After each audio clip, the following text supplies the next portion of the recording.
Okay, तो बच्चों next हम लोग लेते हैं यहाँ से हेडिंग अमोनोलिसिस। ठीक है, तो अमोनोलिसिस का बच्चों बेसिक मतलब है एडिशन ऑफ अमोनिया। ठीक है, एडिशन ऑफ NH3। ठीक है, अमोनिया का एडिशन, इसको अपन बोलेंगे अमोनोलिसिस। तो इसके अंदर हम देखते हैं in this reaction ammonia NH3 react with alkyl halide.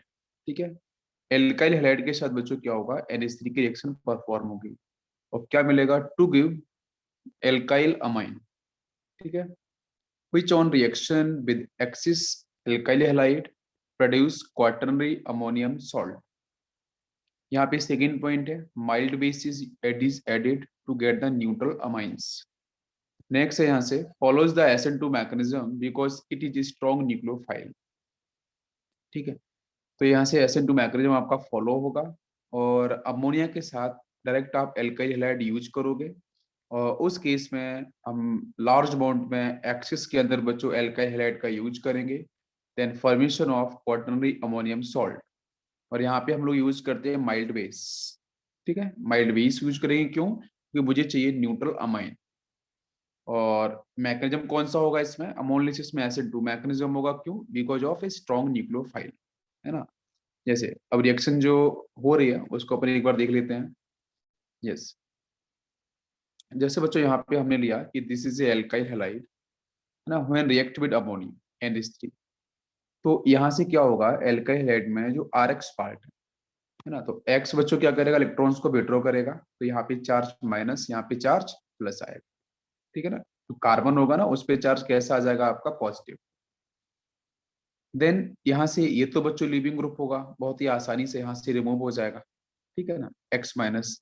लेकिन जहाँ पॉजिटिव चार्ज आएगा तो वहां पे क्या होगा, अमोनिया का जो लोन पेयर होगा, है ना, तो वो जाके बच्चों यहाँ पे अटैक करेगा।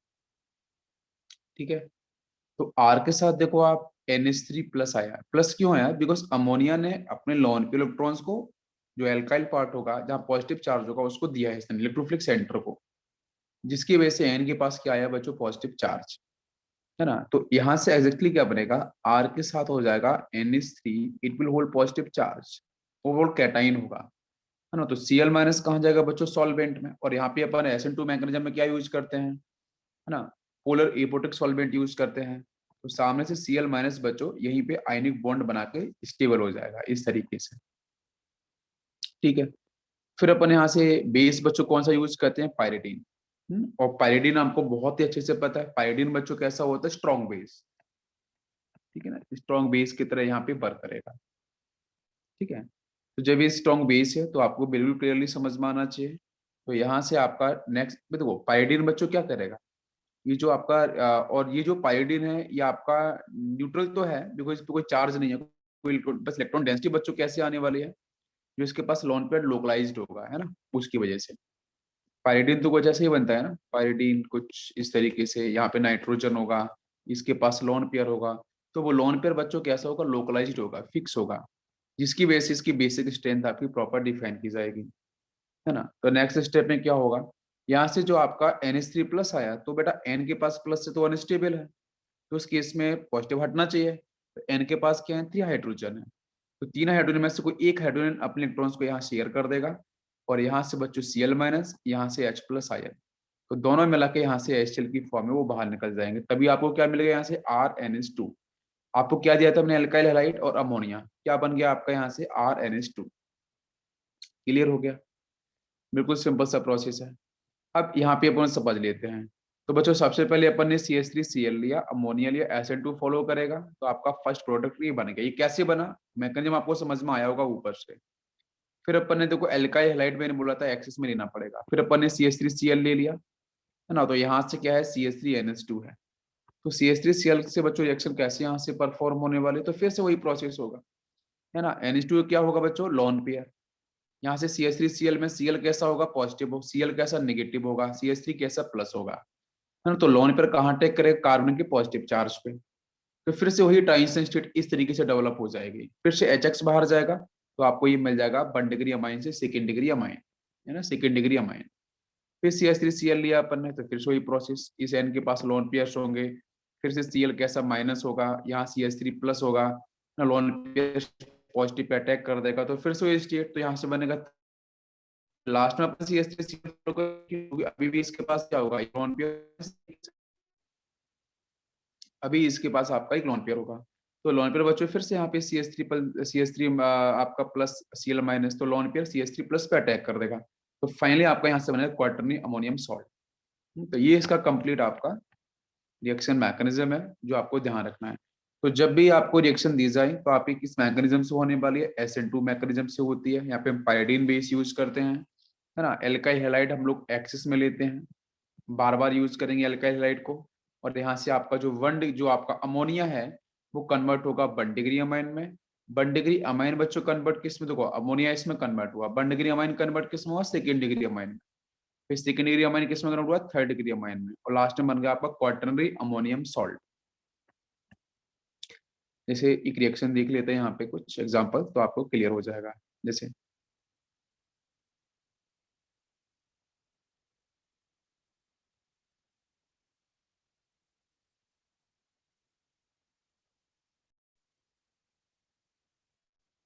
यस, तो यहाँ से बच्चों अब जो रिएक्शन है उसको समझते हैं हम लोग। यहाँ से हम लोगों ने CH3Cl लिया है, और ये CH3Cl कैसा है, एक्सिस में, ठीक है, लार्ज सप्लाई। तो सामने कौन दे रखा है, आपका अमाइन। तो इससे रिएक्शन परफॉर्म कैसे करेगा, आप प्रोसेस समझ गए होगे। एन के पास क्या होगा, लोन पेयर, यहाँ से CH3 प्लस होगा, Cl माइनस होगा, तो लोन पेयर कहाँ अटैक करेगा, इलेक्ट्रोफिलिक सेंटर पे, है ना। तो हम अगर बेटा मैंने एक्सिस में दिया है आपका CH3Cl, तो फाइनल प्रोडक्ट क्या बनाना है आपको, वो सारी स्टेप होंगी। ये आपका 1 डिग्री अमाइन है, तो 2 डिग्री अमाइन में कन्वर्ट होगा, 2 डिग्री 3rd डिग्री में कन्वर्ट होगा, 3rd डिग्री क्वार्टरनी अमोनियम में कन्वर्ट हो जाएगा। तो दिस इज द आंसर, ठीक है। नेक्स्ट, एक ये इंपॉर्टेंट बहुत ही है। अगर बच्चों इस तरीके से कुछ कंपाउंड्स आता है, ठीक है, और जिसके सामने अगर हमने वही CH3Cl यूज किया है ना, CH3Cl हम लोगों ने यूज किया है एक्सिस में ना, CH3Cl, तो यहाँ पे क्या होगा, आपका लोन पेयर।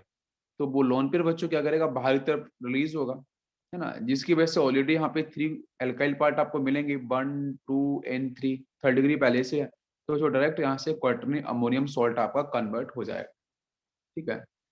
इसको अपन बोलते हैं हॉफमैन एग्जॉस्टिव मिथाइलेशन। इस प्रोसेस का नाम होता है हॉफमैन एग्जॉस्टिव मिथाइलेशन, है ना। जहाँ पे आपका नाइट्रोजन है, तो यहाँ पे क्या, replace lone pair and hydrogen with methyl, ठीक है। कैसा होगा, ये नाइट्रोजन होगा, इसके पास एक हाइड्रोजन होगा, एक लोन पेयर होगा, 3 बॉन्ड बच्चों अंदर की तरफ बने, है ना। तो यहाँ से क्या होगा, डायरेक्ट आपका हाइड्रोजन भी रिलीज होगा, बिकॉज CH3Cl है, तो CH3Cl वो HCl तो बाहर जाएगा ना वहां से, इसलिए हाइड्रोजन भी रिप्लेस हुआ, लोन पेयर भी यहाँ से जा चुका है। तो इस टाइप को अपन क्या बोलते हैं, this is called Hofmann exhaustive methylation. Next देखते हैं यहाँ पे CH3Cl फिर से यहाँ पे एक्सिस में है ना। तो ये कैसा अमाइन है, देखो एक एल्काइल पार्ट इधर है, एक एल्काइल पार्ट आपका इधर है, ये 2nd डिग्री अमाइन है, तो डायरेक्ट ये 3rd डिग्री में, ये 2nd डिग्री है, 3rd डिग्री में कन्वर्ट होगा, 3rd डिग्री फिर फाइनली क्वार्टरनी अमोनियम सॉल्ट में कन्वर्ट हो जाएगा। This is a part of ammonolysis, जो SN2 मैकेनिज्म से हुआ, इसको ध्यान रखना है। अब इसमें एक बहुत ही इंपॉर्टेंट सा बच्चों कॉन्सेप्ट आता है ना, नोट लिखा है, Walden inversion is also known as inversion. हम इसे डायरेक्ट इन्वर्जन भी बोल सकते हैं, वाल्डन इन्वर्जन की जगह जो अपन ने SN2 में देखा, लेकिन ये काफी इंपॉर्टेंट है, इस पे जेई एडवांस में भी क्वेश्चन आया है, और आपके एम्स में क्वेश्चन आता है। बैलिस्टिन टेस्ट, बैलिस्टिन टेस्ट आप सर्च करना, डेफिनेटली है, बट ये एनसीईआरटी में नहीं है, लेकिन क्वेश्चन इसके ऊपर आया है, बैलिस्टिन टेस्ट। तो बैलिस्टिन टेस्ट बच्चों क्या है, ये किसके लिए डिफाइन करते हैं अपन, एल्काइल हैलाइड के लिए।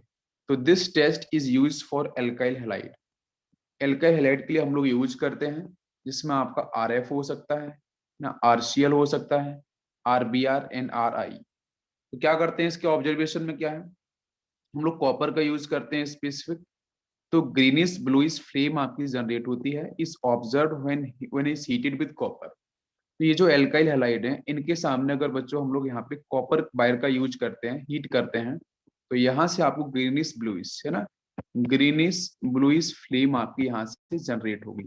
तो ये आपको ध्यान रखना है, बैलिस्टिन टेस्ट किसके लिए यूज करते हैं, एल्काइल हैलाइड के लिए, और कौन सी फ्लेम जनरेट होती है, कॉपर के साथ अपन यूज करते हैं बैलिस्टिन टेस्ट, ये आपको ध्यान रखना इंपॉर्टेंट है। ओके, नेक्स्ट अपन देखते हैं। तो बेटा अब आ गया सब्स्टिट्यूशन रिएक्शन SN1। तो न्यूक्लियोफिलिक सब SN2 क्लियर हो गया, अभी आपको SN1 की तरफ अपन चलते हैं। तो SN1 जो न्यूक्लियोफिलिक सब्स्टिट्यूशन रिएक्शन है ना, तो इसमें हम वन का मतलब बच्चों कैसा है, यूनिमोलिकुलर, है ना। वन का मतलब यूनी, यूनी का मतलब वन होता है, एक ही मॉलिक्यूल। SN का मतलब न्यूक्लियोफिलिक सब्स्टिट्यूशन है, जो यहाँ पे लिख के दे रखा है। तो हमने SN2 में क्या यूज किया था, स्ट्रॉन्ग न्यूक्लियोफाइल। तो SN1 में अपन क्या यूज करेंगे बच्चों, वीक न्यूक्लियोफाइल, है ना। वीक न्यूक्लियोफाइल मतलब जो न्यूट्रल मॉलिक्यूल्स होंगे, ठीक है। जितने भी हमारे न्यूट्रल मॉलिक्यूल्स होंगे, है ना, वो अपन यहाँ पे यूज करने वाले हैं। समझ में आ रहा है। तो देखो वाटर मॉलिक्यूल्स कैसा है बच्चों, न्यूट्रल है, बहुत सिंपल सा है। तो वीक न्यूक्लियोफाइल है, SN1 से फॉलो होगा। अच्छा, अब मैं आपको एक पॉइंट और बताता हूँ कि जो SN1 मैकेनिज्म होगा, उसमें हमें आइडेंटिफाई कैसे करना है कि जो भी रिएजेंट हमारे गिवन होंगे वो SN1 को फॉलो किस तरीके से करेंगे, है ना। तो कल मैंने बताया था कि आपका 1 डिग्री है ना, आपका 3rd डिग्री है, 1 डिग्री है, 2 डिग्री है, वो बड़ी आसानी से आपकी एल्काइल हैलाइड है, वो बिल्कुल सिंपल आपके SN2 को फॉलो करेंगे, है ना। बट यहाँ से आपका जो SN1 की अगर बात करी जाए, तो SN1 में हम लोग किस किस को फॉलो करते हैं, तो देखते हैं एक बार। SN1 के अंदर एक तो बच्चों ध्यान रखना है, सारे के सारे 3rd डिग्री हैलाइड। तो all 3rd degree alkyl halide, है ना। वहां पे क्या था, सारे के सारे 1 डिग्री प्राइमरी एल्काइल हैलाइड थे। यहाँ पे क्या होंगे, सारे के सारे 3rd डिग्री एल्काइल हैलाइड होंगे। या फिर क्या हो सकता है बच्चों, 1 degree and 2 degree alkyl halide भी आपको मिलेंगे, जिसमें ध्यान देना है in which beta carbon is 3rd degree और 4th डिग्री, है ना। इंपॉर्टेंट पॉइंट है। एक बार फिर से बोलता हूँ, जितने भी हमारे 3rd डिग्री एल्काइल हैलाइड होंगे SN1 को फॉलो करेंगे, ठीक। और 1 डिग्री बच्चों एल्काइल हैलाइड है तो किसको फॉलो करेगा, SN2 को, हमने कल बताया था। लेकिन फिर आता है कहानी 2 डिग्री पे। 2 डिग्री SN1 को भी फॉलो करते हैं और 2 डिग्री SN2 को भी फॉलो करते हैं। SN1 को बच्चों कैसे फॉलो करेंगे, तो we will move towards alkyl halide. तो एल्काइल हैलाइड में 2 डिग्री एल्काइल हैलाइड, जिसमें बीटा कार्बन के पास बच्चों 3rd डिग्री या 4th डिग्री होगा। Beta carbon is 3rd degree और 4th डिग्री। तो डेफिनेटली हम बोलेंगे कि वहां पे SN आपका 1 फॉलो होगा, ठीक है। और डायरेक्ट आपको दे रखा है 2nd डिग्री, तो कुछ दिक्कत नहीं है, तो इसे अपन SN2 से फॉलो करेंगे। दूसरा, ये तो हमने रिएक्टेंट के बेस पे बताया। अब मान लो यहाँ से अगर सॉल्वेंट की बात की जाए, तो सॉल्वेंट में अगर बच्चों आता है आपका चार्ज सॉल्वेंट, है ना, चार्ज न्यूक्लियोफाइल आता है ना, या फिर आपका आ जाए क्या, पोलर एप्रोटिक सॉल्वेंट, तो we will follow SN2 mechanism, जिसको अपन ने कल डिस्कस किया था। SN1 में क्या फॉलो करेंगे अपन, न्यूट्रल न्यूक्लियोफाइल फॉलो करेंगे, है ना। और दूसरा बच्चों यहाँ पे पोलर प्रोटिक सॉल्वेंट फॉलो करते हैं। क्या आपको पूरी बात समझ में आ रही है, मैं फिर से रिपीट करूं, क्लियर हुआ सभी को। जब भी हम सॉल्वेंट के बारे में बात करेंगे, तो कैसे डिसाइड करेंगे SN1 SN2, तो पोलर प्रोटिक सॉल्वेंट जिसके पास प्रोटॉन होगा, रिलीज करेगा, वो हमेशा किसको सपोर्ट करेंगे, SN1 को। पोलर एपोटिक सॉल्वेंट SN2 को सपोर्ट करते हैं। सॉल्वेंट समझ में आ गया। दूसरा, अगर चार्ज न्यूक्लियोफाइल है, तो डेफिनेटली स्ट्रॉन्ग न्यूक्लियोफाइल होंगे, तो SN2 को सपोर्ट करेंगे। न्यूट्रल होंगे तो किसको सपोर्ट करेंगे, SN1 को सपोर्ट करेंगे। समझ में आ गया दोनों चीजें, न्यूक्लियोफाइल और सॉल्वेंट। अच्छा, अब जो रिएक्टेंट है एल्काइल हैलाइड, उसको समझ लेते हैं। 3rd डिग्री एल्काइल हैलाइड होगा तो SN2 को फॉलो करेगा, SN1 को फॉलो करेगा। 3rd degree alkyl halide, 1 degree alkyl halide होगा तो SN2 को फॉलो करेगा। लेकिन 2nd डिग्री एल्काइल हैलाइड होगा, अगर सिंपल 2nd डिग्री होगा जो अपन ने कल दिखा था, तो SN2 जाएगा। लेकिन 2nd डिग्री एल्काइल हैलाइड के सामने अगर आपका वीक न्यूक्लियोफाइल है, तो किसको सपोर्ट करेगा, SN1 को। अगर स्ट्रॉन्गर न्यूक्लियोफाइल हो तो SN2 को सपोर्ट करेगा। बिल्कुल आइडेंटिफिकेशन आपको समझ में आ रहा होगा।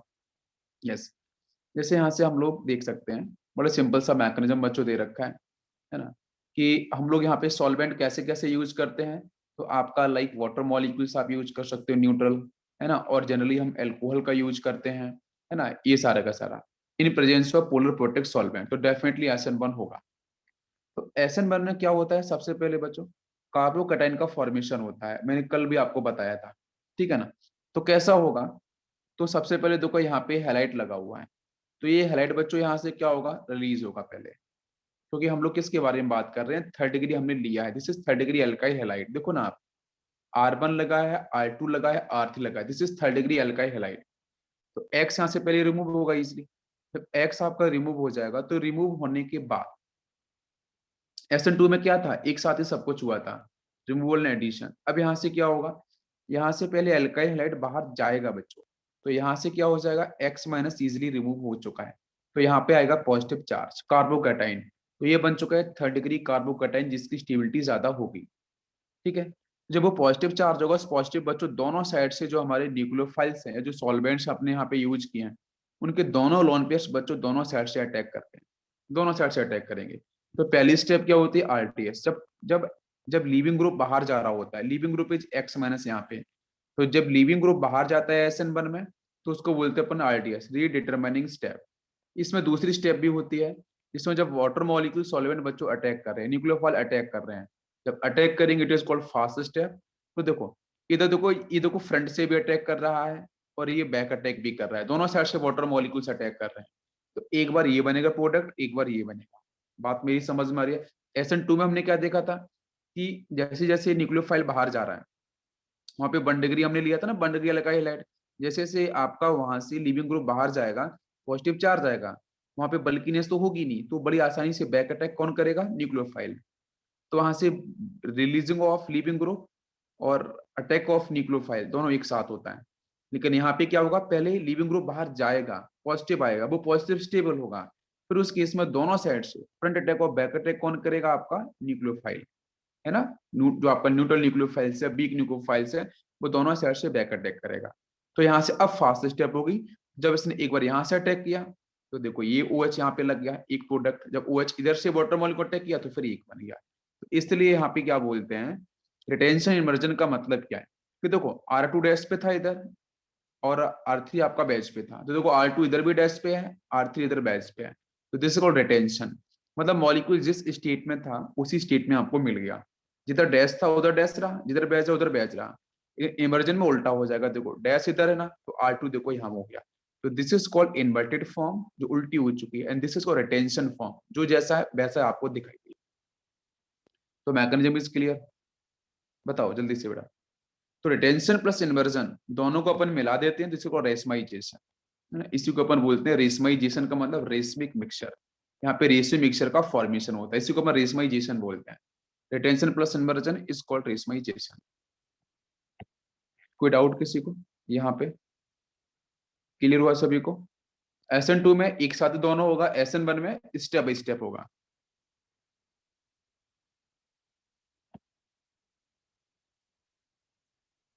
नहीं नहीं नहीं नहीं नहीं नहीं, यहाँ यहाँ पे ऐसा नहीं होगा। वो वो बाल्टर इमर्जन वहां पे हुआ था, आप ध्यान दो। वो आपका जो प्रोसेस था वो आपका डिफरेंट था। अब यहाँ से क्या, यहाँ पे नहीं ऐसा होगा, यहाँ पे R2 आपका डैश पे है, तो डैश पे ही आपका बना रहेगा, मतलब उसकी सिर्फ पोजीशन बदल जाएगी और कुछ भी नहीं होगा, पोजीशन विल चेंज, और कुछ भी नहीं करना आपको। यहाँ पे क्लियर हो गया। यस। नेक्स्ट अपन बात करते हैं formation of carbocation in RDS, है ना। रीडिटरमाइनिंग स्टेप के अंदर, है ना, जो आपका RDS है वो आपकी पहली स्टेप थी, दैट्स व्हाई रेट बच्चों सिर्फ किस पे डिपेंड करेगा, स्टेबिलिटी ऑफ कार्बोकैटाइन पे। वहां पे किस पे, SN2 में किस पे डिपेंड किया था, दोनों पे, न्यूक्लियोफाइल्स पे भी और कार्बो, वहां पे जो आपका रिएक्टेंट था दोनों के ऊपर। यहाँ पे सिर्फ कार्बोकैटाइन पे डिपेंड करेगा। तो third degree carbocation always more stable, तो रेट का ऑर्डर आपका ये बनेगा, third degree, then second degree, then 1 degree. Clear हो गया। ओके। नेक्स्ट, तो रेट हम लिख सकते हैं रेट कांस्टेंट के और एल्काइल हैलाइड उसकी power 1, hence it is known as SN1। देखो 1 का मतलब यूनिमोल से एक पे डिपेंड कर रहा है। तो this is a graph, graph आप देख सकते हो रेट और आपका एल्काइल हैलाइड का, है ना। तो रेट अब एल्काइल हैलाइड में बच्चों जैसे डिग्री आपकी बढ़ती जाएगी, 1 डिग्री, 2 डिग्री, थर्ड डिग्री, तो इसका ग्राफ कुछ यूं जाता है ना। 1 डिग्री यहाँ पे है मान लो, 2 डिग्री इधर है, थर्ड डिग्री ये है। तो जैसे जैसे आप दूर जाते जाएंगे तो रेट आपका बढ़ता जाएगा, है ना, एल्काइल हैलाइड के केस में। लेकिन न्यूक्लियोफाइल से बच्चों इंडिपेंडेंट होगा, मैंने बोला ना SN1 है, तो it is independent in the concentration of nucleophile, SN1 की बात मैं कर रहा हूँ। तो यहाँ पे ग्राफ बनता है इस तरीके से, ठीक है ना, इंडिपेंडेंट, डिपेंड नहीं करेगा आपका कॉन्सेंट्रेशन ऑफ न्यूक्लियोफाइल पे। Next, both mechanism SN1 as well as SN2 will complete will compete simultaneously on the basis of combined rate law। तो combined rate law क्या लिखा जाएगा, ऐसा देखो आप, ये तो SN2 का हो गया बच्चों, और ये आपका SN1 क्या हो गया, है ना। तो that is the for following SN1 concentration of nucleophile should be less। SN1 में हम क्या करते हैं, क्योंकि SN1 के लिए बच्चों यहाँ पे न्यूक्लियोफाइल है ही नहीं, है ना, है ना। तो यहाँ पे अपन न्यूक्लियोफाइल बिल्कुल यूज करने वाले नहीं, मतलब स्ट्रॉन्ग न्यूक्लियोफाइल का यूज नहीं करेंगे। तो जो भी न्यूक्लियोफाइल यूज करेंगे वीक न्यूक्लियोफाइल। बट SN2 की बात करेंगे तो देखो आप ध्यान रखना SN1 SN2 होते एक साथ में ही है, बट जो कंडीशंस हैं that will define the answer कि SN2 की तरफ हमारा जाए कि SN1 की तरफ जाए, कि SN1 को स्ट्रॉन्ग न्यूक्लियोफाइल की जरूरत ही नहीं पड़ती है। बिल्कुल बात समझ में आ रही है। एज वेल एज 1 सेकेंड, हाँ SN1 की हम बात करें तो SN1 को कभी भी आपके स्ट्रॉन्ग न्यूक्लियोफाइल की जरूरत ही नहीं पड़ती है, वीक न्यूक्लियोफाइल से हो जाता है काम। अगर स्ट्रॉन्ग न्यूक्लियोफाइल दे रखा है तो फिर SN2 को फॉलो करेगा। बात क्लियर हो रही है? ओके, तो हम लोग यहाँ पे इसका एक ग्राफ देख लेते हैं पोटेंशियल एनर्जी का। तो बच्चों ये देखो पोटेंशियल एनर्जी, और यहाँ पे आपका है प्रोसेस ऑफ रिएक्शन, है ना, उसके रिस्पेक्ट में कैसा ग्राफ बना है। सबसे पहले तो कोई अल्काइल हैलाइड हमारे पास ये था, इसकी एनर्जी बच्चों यहाँ पे थी। रिएक्शन प्रोसीड हुआ, प्रोसीड होने के बाद ये इसमें धीरे धीरे से बच्चों एक्स होगा, वो एक्स पार्ट यहाँ से रिलीज हुआ है, तो ये बच्चों यहाँ पे जाएगा फर्स्ट आइंस्टाइन स्टेट पे। जब एक्स रिलीज हो रहा होगा, एक्स जैसे रिलीज होगा तो एनर्जी बच्चों मिनिमम आ जाएगी, कार्बोकैटायन बन जाएगा, देखो यहाँ पे, है ना, कार्बोकैटायन, तो यहाँ पे एनर्जी कम हो चुकी है ना। उसके बाद क्या होगा, फिर बच्चों न्यूक्लियोफाइल अटैक करेगा, जो वीक न्यूक्लियोफाइल होगा, जब अटैक करेगा तो फिर से एनर्जी इंक्रीज हुई, देखो ना, सेकेंड ट्रांजिशन स्टेट। और जब वो अटैक कर चुका कार्बोकैटायन पे तो बच्चों फिर से एनर्जी आपकी डिक्रीज हो जाएगी, यहाँ पे आ गया, है ना। फिर क्या होगा, यहाँ से एक हाइड्रोजन बाहर चला जाएगा, तो फिर से आपकी ये एनर्जी सबसे मिनिमम हो जाएगी, ये बन गया हमारा एल्कोहल। तो RX मतलब मैंने क्या बोला, कि हमारे सामने एल्काइल हैलाइड था, और इस एल्काइल हैलाइड के सामने बच्चों हम लोगों ने सिंपल यूज किया है वाटर मॉलिक्यूल्स, है ना, तो हमारा आंसर क्या बन गया है, एल्कोहल बन चुका है, R-OH। तो देखो इसमें आपको 1 2 3 3 ट्रांजिशन स्टेट आपको देखने को मिली। तो रेट बच्चों किस पे डिपेंड करेगा, rate depend on steric acceleration. ठीक है, हम किसकी बात कर रहे हैं बच्चों, SN1 की। SN1 में stability of carbocation we will check, that's why इन दोनों में से बच्चों SN1 बताओ कहाँ पे फास्ट होगा, ऑब्वियसली इसके पास, क्योंकि यहाँ पे बल्कीनेस मैक्सिमम है, तो कार्बोकैटायन स्टेबल आपका होगा डेफिनेटली। नेक्स्ट अपन कर देंगे बात, next point, weak nucleophile is commonly used most of the reaction, है ना, आर सॉल्वोलिसिस, उसको अपन सॉल्वोलिसिस भी बोल सकते हैं। वीक न्यूक्लियोफाइल यूज करेंगे SN1 के अंदर, इन विच सॉल्वेंट एक्ट एज न्यूक्लियोफाइल। तो जो हमारा सॉल्वेंट है ना, वो बच्चों सॉल्वेंट भी बहुत बार आपका क्या होता है, वो वही आपका न्यूक्लियोफाइल की तरह भी वर्क करता है। जैसे अगर वाटर मॉलिक्यूल्स यूज करेंगे तो हाइड्रोलिसिस बोल देते हैं उसको, CH3OH यूज करेंगे एल्कोहल तो उसे बोल देंगे अपन मेथानोलिसिस, C2H5OH यूज करेंगे तो बोलेंगे से इथानोलिसिस, है ना, फॉर्मिक एसिड यूज करेंगे तो उसे बोलेंगे फॉर्मायोलिसिस। तो मतलब जिस तरीके से हम जो सॉल्वेंट डाल रहे हैं सारे के सारे पोलर प्रोटिक सॉल्वेंट हैं, SN1 को सपोर्ट करेंगे, तो कुछ प्रोसेस के नाम इस तरीके से हम बोलेंगे।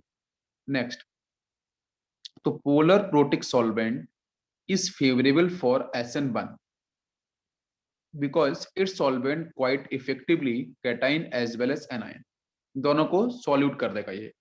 So energy released in this process is used to break carbon halogen bond, है ना। तो फिर वहां से आपका क्या होगा, एनर्जी रिलीज होगी, बिकॉज आपको पता है कि जो भी हमारा सॉल्यूट दिया जाएगा, यहाँ पे जो भी एल्काइल हैलाइड दिया जाएगा, तो एल्काइल हैलाइड के सामने बच्चों सपोज वाटर मॉलिक्यूल सॉल्वेंट दिया गया है, तो वाटर मॉलिक्यूल्स एल्काइल हैलाइड की तरह बॉन्डिंग बना लेगा, आर तो बच्चों कैसा होगा, प्लस होगा, तो यहाँ पे आपका माइनस प्लस बॉन्ड बनेगा, और एक्स की तरफ भी आपका वाटर मॉलिक्यूल स्टिक हो जाएगा। तो पता है हाइड्रेशन जब होता है तो एनर्जी निकलती है, तो एनर्जी रिलीज होती है, एक्सोथर्मिक प्रोसेस होता है हाइड्रेशन, तो दिस बॉन्ड विल ब्रेक, इसलिए बॉन्ड यहाँ से बड़ी आसानी से ब्रेक हो जाता है। ठीक है ना, ये आपको बात समझ में आ गई। तो carbon halogen bond will break, जब भी एल्काइल हैलाइड आपके किसी भी पोलर प्रोटिक सॉल्वेंट में डिसॉल्व होगा तो बॉन्ड कैसे ब्रेक होगा, क्लियर हो गया होगा। तो बच्चों better leaving group favours SN1, SN1 हो चाहे SN2 हो, है ना, बेटर लिविंग ग्रुप होगा वो हमेशा डायरेक्टली प्रोपोर्शनल होगा। तो देखो आप यहाँ से आयोडीन बहुत ही इजीली बच्चों रिमूव हो जाएगा, तो this is the order of SN1 as well as SN2, हम दोनों के लिए बोल सकते हैं। तो जितना अच्छा लिविंग ग्रुप होगा, जितना तेजी से लिविंग ग्रुप बच्चों बाहर जाएगा, गुड लिविंग ग्रुप कौन सा, जिसका एनाइन आपका स्टेबल हो जाए, मतलब स्ट्रॉन्ग एसिड और वीक बेस। नेक्स्ट देखते हैं अपन, तो two types of product will be obtained if chiral centre is present. अगर कायरल सेंटर प्रेजेंट होगा तो दो बनेंगे आपके वहां से product. First is retention product, retention का मतलब क्या है, formed by same side attack in which special arrangement, मतलब डैश और batch of groups remain same, है ना, जहाँ पे डैश लगा था डैश उसी पोजीशन पे रहा, जहाँ पे बेज लगा है वहाँ पे वो उसी पोजीशन पर है, इसको बोलते हैं रिटेंशन प्रोडक्ट। इन्वर्जन में उल्टा हो जाएगा, तो formed by opposite side of attack, जब अपोजिट साइड में अटैक होगा तो वहां से बनेगा आपका इन्वर्जन। तो दोनों को मिलाते हैं तो उसको बोलते हैं अपना racemisation, racemic mixture. Yes, so racemic mixture is formed but it is not 100% inversion product, है ना। आपको ध्यान देना है, मैं बड़ा क्लियर से बोल रहा हूँ बच्चों, बड़ा इंपॉर्टेंट सा पॉइंट यहाँ पे आता है कि जो रेसमाइजेशन हुआ, रेशमिक मिक्सचर अपन बोल रहे हैं, तो क्या रेशमिक मिक्सचर बच्चों 100% बनेगा? ऐसा नहीं होता है। तो जो इन्वर्जन प्रोडक्ट है और जो रिटेंशन है, दोनों में से डोमिनेट कौन करता है वो मैं आपको बताता हूँ। तो लिखा है racemic mixture is formed but it is not 100%, मतलब 50-50% नहीं होगा, ना रिटेंशन ना ही इन्वर्जन, इनमें से कौन अधिक होगा वो बताता हूँ। तो inversion product dominate over retention because यहाँ पे बोला गया है कि ब्लॉक्स, जो आपका लीविंग ग्रुप होगा, leaving group block the path from front.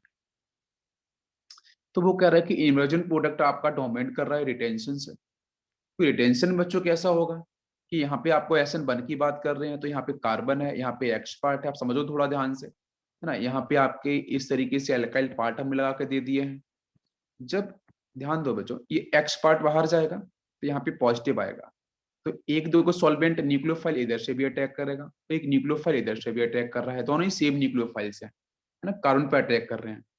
तो आपको ध्यान दो, तो ये तो बच्चों फ्रंट अटैक कर रहा है, ये बैक अटैक कर रहा है ना। तो इसमें इमर्जन प्रोडक्ट डोमिनेंट कैसे होता है मैं आपको बताता हूँ कि जब सामने से न्यूक्लियोफाइल अटैक करेगा तो यहाँ पे भी एक लिविंग ग्रुप है, वो भी स्ट्रॉन्ग न्यूक्लियोफाइल, अच्छा न्यूक्लियोफाइल होता है, बट स्ट्रॉन्ग नहीं होता है, वीक न्यूक्लियोफाइल होता है, बट न्यूक्लियोफाइल तो होता ही है ना।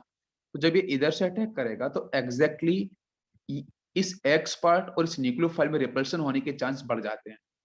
लेकिन जब ये बैक साइड से अटैक करेगा तो यहाँ पर न्यूक्लियोफाइल तो अटैक कर रहा है, लेकिन एल्काइल पर थोड़ी न्यूक्लियोफाइल है, तो यहाँ पे अटैक थोड़ा पॉसिबिलिटी फास्ट होता है as compare to front attack. समझ में आ गया आपको? तो इसकी वजह से जब बैक अटैक होगा तो बच्चों बनता है इन्वर्टेड प्रोडक्ट। तो दैट्स व्हाई इन्वर्जन प्रोडक्ट का जो परसेंटेज होता है वो little bit greater as compare to retention. बिल्कुल समझ में आ गया? क्लियर? कोई डाउट यहाँ पे नहीं होना चाहिए। हम 100% बच्चों एनसीईआरटी में बोलते हैं, नीट के सिलेबस में बोलते हैं, जेई के सिलेबस में बोलते हैं, बट एटलीस्ट आपको पता होना चाहिए कि इन्वर्जन अधिक होता है बच्चों किससे? रिटेंशन से। क्यों होता है अधिक? Now it is clear. अब देखो यहाँ से अपन ने आर एक्स ले लिया, है ना। तो अब देखो यहाँ से ध्यान से, आप एक्स पार्ट बाहर गया, आयंस पेयर बन चुके हैं। अब वाटर मॉलिक्यूल से बच्चों किधर से भी अटैक कर रहा है, देखो यहाँ से कर रहा है, यहाँ से कर रहा है, तीन तीन वाटर मॉलिक्यूल्स अटैक कर रहे हैं आर के ऊपर। तो यहाँ पे लगा इंटीमेट आयंस पेयर इफेक्ट। तो फिर कैसा होता है कि अगर यहाँ पे थर्ड डिग्री वाला केस होगा तो उस केस में पता है कि अगर फ्रंट अगर बैक साइड अटैक करेगा तो इन्वर्जन बच्चों बनने के चांस ज्यादा होंगे, अगर फ्रंट से अटैक करेगा तो यहाँ से एक्स माइनस के साथ वो रिपल्शन हो सकता है। समझ में आ रहा है ना ये किस तरीके से आपका यहाँ पे रिएक्शन प्रोसेस हो रही है। तो racemisation directly proportional to stability of cation. जो रेसमिक मिक्सचर बच्चों बनेगा वो सिर्फ डिपेंड करेगा स्टेबिलिटी ऑफ कैटायन, जितना स्टेबल कैटायन उतना आपका रेसमाइजेशन होगा, उतना अधिक आपका एसएन वन मैकेनिज्म होगा। जैसे देखो यहाँ पे अपन ने एल्काइल हैलाइड ले लिया, ये सेकेंड डिग्री एल्काइल हैलाइड आपको दिख रहा है, इसके सामने बच्चों आया मैथनॉल, तो बोलो क्या होगा, जल्दी से बताओ आप मुझे।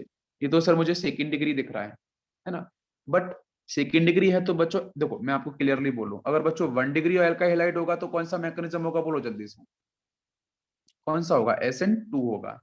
अगर आपका थर्ड डिग्री एल्काइल हैलाइड हुआ तो SN1 होगा। प्लीज ध्यान रखना इसको, है ना। तो अगर बच्चों 2 डिग्री हुआ तो फिर दोनों होते हैं, SN1 भी होता है और SN2 भी होता है। तो देखते हैं हम लोग, तो यहाँ पे एल्काइल हेड बच्चों सेकंड डिग्री है, बट सामने सामने देखो आप ध्यान से, CH3OH, ये कैसा है? क्या स्ट्रॉन्ग न्यूक्लियोफाइल है? ये वीक न्यूक्लियोफाइल है? वीक है ना। वीक है तो सेकंड डिग्री किधर जाएगा फिर बताओ, किस तरफ जाना चाहिए? SN1 की तरफ जाना चाहिए ना। Now it is clear. बिल्कुल बच्चों बात समझ में आ रही है। तो इसलिए हमारे यहाँ पे बने हैं दो प्रोडक्ट, एक रिटेंशन बना है, एक इन्वर्जन बना है, एक डैश वाला एक बैच वाला। अब यहाँ पे अगर स्ट्रॉन्ग न्यूक्लियोफाइल होता ना, OCH3 माइनस टाइप में, मैं अगर यहाँ पे लिखता ना ऐसे OCH3 माइनस, तो 100% बच्चों यहाँ से बनता सिर्फ एक ही प्रोडक्ट, वो भी इन्वर्टेड प्रोडक्ट। तो मैकेनिज्म कौन सा होगा? SN2 मैकेनिज्म हो जाता। अब डिफरेंस समझ में आ रहा है क्लियरली? यस। नेक्स्ट देखो यहाँ पे पॉजिटिव यहाँ पे आ जाएगा, it is also second degree, but यहाँ पे अपन ने मैथनॉल यूज किया है न्यूट्रल, तो आपके बनेंगे दो प्रोडक्ट। हो गया, मोर स्टेबल होगा रेजोनेंस की वजह से। Following compound will not undergo SN1। SN1 में कौन कौन से कंपाउंड नहीं जाते हैं? तो ध्यान दो बच्चों, CH3Cl कैसा है? 1 डिग्री, तो बोलो किस मैकेनिज्म से होगा? SN2 से होगा। नेक्स्ट, इसके बारे में अपन ने कल बात करी थी, है ना। तो ये भी किससे होगा, SN2 से फॉलो होगा, कल मैंने एक्सप्लेन किया था। यहाँ देखो बच्चों, तो ये तो देखो, इसमें भी मैंने बोला था कि यहाँ पे लोन पेयर होगा तो लोन पेयर रेजोनेंस करेगा। तो वीक न्यूक्लियोफाइलिक एसिड को ब्रेक कर सकते हैं, नहीं। तो ये भी SN1 से नहीं होगा। CH3Cl देखो बेंजीन के साथ लगा क्लोरोबेंजीन, तो फिर से यहाँ पे रेजोनेंस होगा, पार्शियली लोन करेक्टर आएगा बेंजीन की कार्बन और Cl के बीच में, तो फिर से बॉन्ड नहीं ब्रेक होगा, तो फिर से SN1 नहीं हो पाएगा। भाई SN1 तो वीक न्यूक्लियोफाइल, तो क्या वीक न्यूक्लियोफाइल डबल बॉन्ड को तोड़ सकते हैं, नहीं। क्या यहाँ पे हो सकता है, नहीं, क्योंकि जब Cl बाहर जाएगा तो यहाँ पे क्या आएगा, पॉजिटिव चार्ज, या वैसे भी लॉन्च पे सिंगल डबल रेजोनेंस हो जाएगा, कोई चांस नहीं है। इसमें भी SN1 नहीं होगा, है ना, पॉजिटिव आएगा बट वो डिफाइन नहीं किया जाता है। इस केस में देखो आपका 1 डिग्री है, कोई चांस नहीं है SN1 के। यहाँ पे देखो Cl के साथ देखो, यहाँ इस पोजीशन पे देखो, ये कार्बन दिख रहा है आपको, है ना। मैंने आपको एक्सप्लेन भी किया था कि बच्चों SN1 जो मैकेनिज्म है उसमें हमें ध्यान देना होता है, यानी कि 1 डिग्री और 2 डिग्री तो चलेगा, बट 1 डिग्री 2 डिग्री के साथ आपको ध्यान देना कि बीटा कार्बन के साथ 3 डिग्री होना चाहिए और 4 डिग्री होना चाहिए, ठीक है। तो अब इस बात को समझो आप कि यहाँ से ये Cl जब बाहर जाएगा तो प्लस यहाँ पे आएगा, तो फिर इरेजमेंट वगैरह आप यहाँ पे नहीं कर सकते हो, है ना। तो उस केस में आपका ये भी फॉलो नहीं करेगा SN1 को। यहाँ पे देखो आप, ये Cl बाहर जाएगा तो प्लस यहाँ पे आएगा, वो प्लस क्या करेगा, पॉजिटिव सिंगल डबल, तो ये पाई नीचे आएगा तो ऑक्सीजन में प्लस आ जाएगा, ऑक्सीजन में प्लस आते हैं अनस्टेबिलिटी, तो ये रेजोनेंस पॉसिबल ही नहीं होगा। लग रहा है कि स्टेबिलिटी होगी बट रेजोनेंस ही पॉसिबल नहीं होगा, तो ये भी आपके SN1 को फॉलो नहीं करेगा। ये भी आपको ध्यान रखना है, इंपॉर्टेंट। नेक्स्ट नेक्स्ट हम बात करते हैं, क्वेश्चन है हमारे सामने। देखो यहाँ से वाटर मॉलिक्यूल दे रखा है ना, और यहाँ से आपका कौन सा बनेगा मेजर प्रोडक्ट। तो देखो आपको मैकेनिज्म बताता हूँ।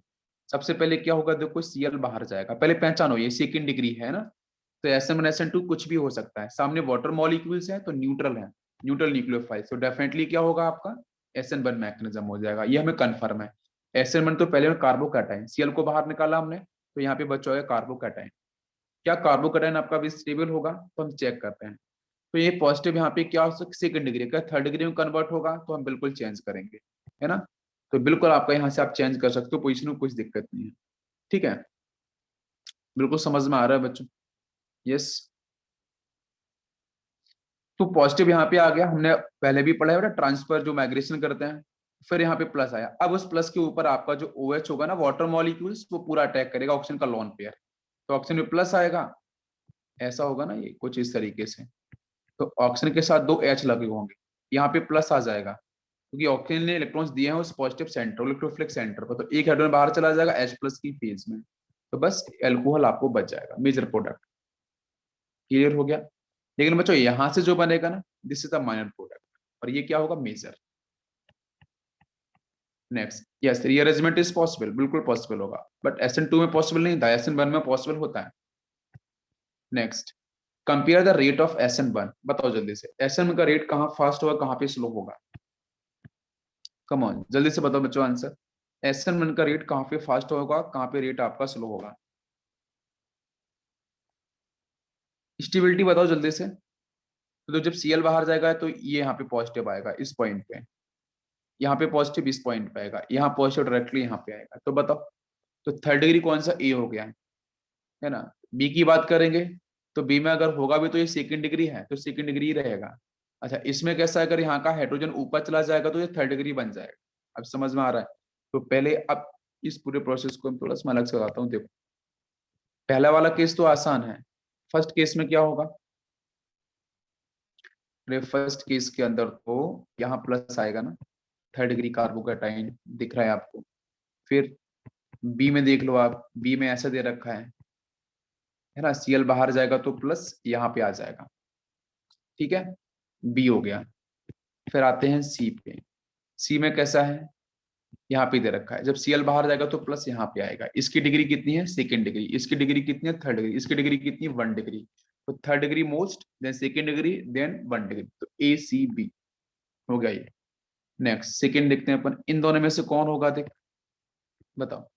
तो जब बच्चों Cl यहाँ से बाहर जाएगा तो प्लस यहाँ पे आएगा, है ना। और 3 कार्बन की जो रिंग है उसमें स्टेन बच्चों पहले से ही होता है, अनस्टेबल आपको वो पहले से ही रहती है, तो 3 कार्बन रिंग ऑलवेज अनस्टेबल, यहाँ पे आपको स्टेबिलिटी मिलेगी, है ना।